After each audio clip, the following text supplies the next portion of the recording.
would like you to sit with me for a few minutes. Have a cup of tea or coffee while I explain what we are doing on this YouTube channel. Watch the video to get a better understanding of how to read or tell stories to young children 1 to 7 years of age. Frank Cottrell Boyce, Waterstone's Children's Laureate, says that being read to regularly is a fundamental right that provides massive advantages in life. He states that shared reading builds crucial emotional bonds, supports mental well-being, and prevents children from falling behind. And today we're going to talk about storytelling, telling stories to young children. What a delightful thing that is. What a lovely thing to do for parents and also for grandparents and anybody else who likes telling stories. So there's lots of things to learn, and one of the things that we need to do is, before we ever start to read a story to the children, we must have read it ourselves first. That is so important, because sometimes you get words in those stories that are not really suitable for the age group that you are reading to. So select your book, have a look at the words in there, and also the sentence construction. It might be too difficult for the children to understand. So it's very important that we are aware of not only what the books say is suitable for the age group that you're with, but also that you know your children and know what words they will understand. Sometimes they surprise you. So, for example, my little grandson, who had just gone 3 years of age, in the cafe, looked at the counter and said, "I want a croissant." And there was one there on the counter. And we were so shocked, because you think, where's he got that from? And he got it from storybooks and from maybe visiting France. So, some children might not have a clue what a croissant is. Some children will know. So these things you do need to consider. You also need to consider if you've got several children in the house and they all want to have a story, if they're different ages, are these books suitable for all of the children? So it might be that you need to tell stories one-on-one and not as a group. You might have a 7-year-old and a 2-year-old, so obviously you're going to choose different books for those age groups. So make sure that you select your book carefully. Take the children into your confidence and introduce the book. So you might talk about what is going to be in the book. Lots of children obviously go to the dentist, they go to a hospital, or they know that people go to hospital or are in hospital. And you might have storybooks about those things. So you might talk about, we're going to the dentist, or I heard you went to the dentist for a checkup. And what was that like? And let them talk about that, and then introduce that book. And now this story is all about going to the dentist. And they will be much more interested than if you just pick a book up and start reading it. Okay. You need to use your voice appropriately. Make sure you have, I'm from Yorkshire, my voice is very, very flat. I have to really think about that when I'm telling stories to children. I have to try and put in a bit of a, make it more musical, so there's a rise and fall of my voice. And I don't want to, if it's flat all the time, then it's going to sound boring. So try and make it very interesting by using your voice. And if there's different characters in the book, then you can take on the voices of the different characters.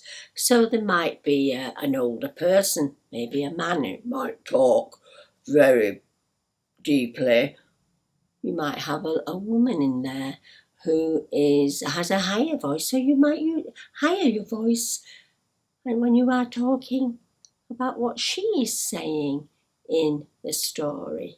So lots of things to consider. Another thing is the pictures in the book.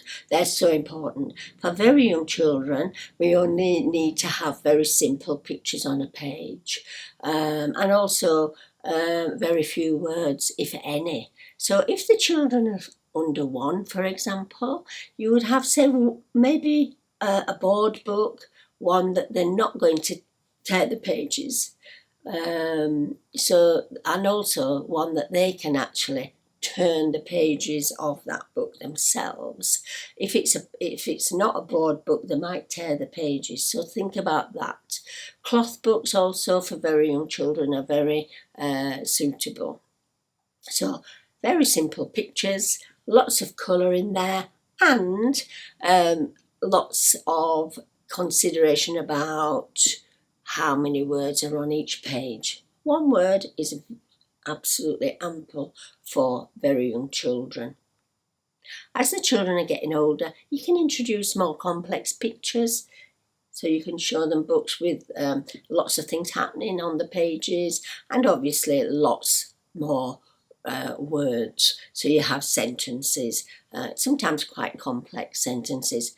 And often with the storybooks, they rhyme, so that when you're telling the story, the story, the words rhyme, and you can talk about that with the children. And this is so important today, because speech and language helps. If they have good speech and good language, it's going to help them in every area of the curriculum once they start school. And so make sure that you are telling lots of stories to children, a variety of stories, and stories that they are interested in. It doesn't have to be just stories that you are interested in, but also stories that the children are interested in. If they're not interested, they're going to switch off and they're not going to listen. Oh, I know that from experience. I've been through that. So I know that my voice and the book is very important to keep the children's interests. So find a little spot that's going to be suitable. I prefer to sit on a chair or on the settee. At bedtime, I often read stories to my grandchildren in bed. And you know what? Sometimes I end up falling asleep with the children. I send myself to sleep. So, yeah, choose where you want to sit, and make sure you're comfortable, and make sure the children are comfortable, and try and find a spot where there's not too many distractions. If there's a lot of noise, if you're in the kitchen, for example, you might have the dishwasher on, or the washing machine, or something bubbling away in a pan. That's not suitable, because the children will be distracted. So a quiet place would be really good. And let the children be involved. Don't just tell the story, but let them turn the pages in the book. Then they learn that we tell the story from left to right. Many children start school today and they don't even know that the story goes from left to right in the book, and that they have to turn the pages in a particular way. They don't have those skills. It's really quite sad. But if children have lots of experience of being read to, and see how that works, and they're prepared. They're prepared for stories once they go to school. When I was working in school quite a long time ago now, we asked the children to bring a book in from home. It was so sad. It was a disadvantaged area where I was working in the school, and one child brought an Argos catalogue. That was the only book in their house. Yeah. So if you can, please try and read lots to your children and grandchildren, and choose a variety of books for them. Let them be involved. You can stop the story and talk to them about what's on the pictures. You can talk to them about what do you think comes next. If we turn the page, what do you think is going to be on the next page? So you're allowing them to use their imagination and thinking skills. So they're not just listening, they're actually really thinking about that story and what it's all about. Use your voice appropriately and ask the children sometimes to fill in where you have perhaps created a little gap. So you know what they're like. You read a story and the little ones say, again. So you might read that story over and over in one storytelling session. So they get to know the words and they get to know what comes next. It's quite hilarious, really. So you can stop, have a silence, and let the children fill in what they will remember. It's incredible.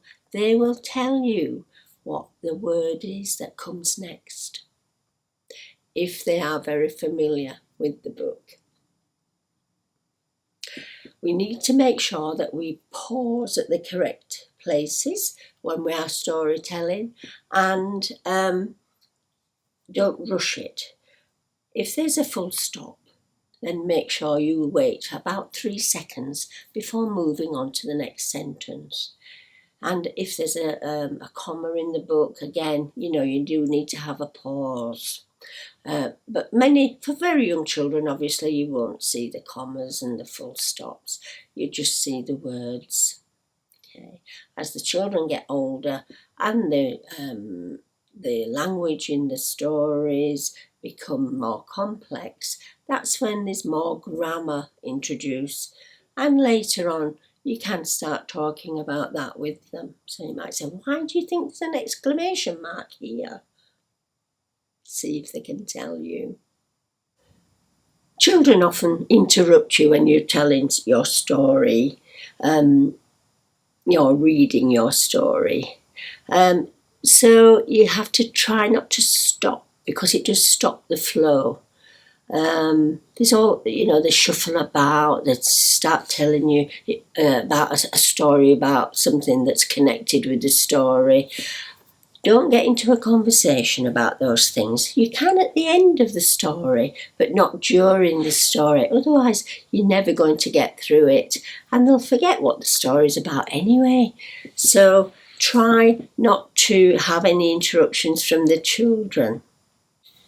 If you're very good at storytelling, then you might tell a story without a book. And I know my grandchildren often say, can you tell me a story about when you were little? So I have to think about things that are funny or things that they would be really interested in and tell the story. No book and no props, just like to listen. So you have to decide, do I want to use a book? Do I want to use props? Or am I just going to use puppets, for example? Puppets are really good for storytelling and it helps the children to focus. One of the problems with using puppets is they often want to use them themselves, so they're trying to grab them, and that might just disturb the way you're telling the story. You know your children, so you can tell those stories in the way that you think is suitable. You can go to our homepage, grandmacath.com, and download the PDF file. There you will see the books we have used.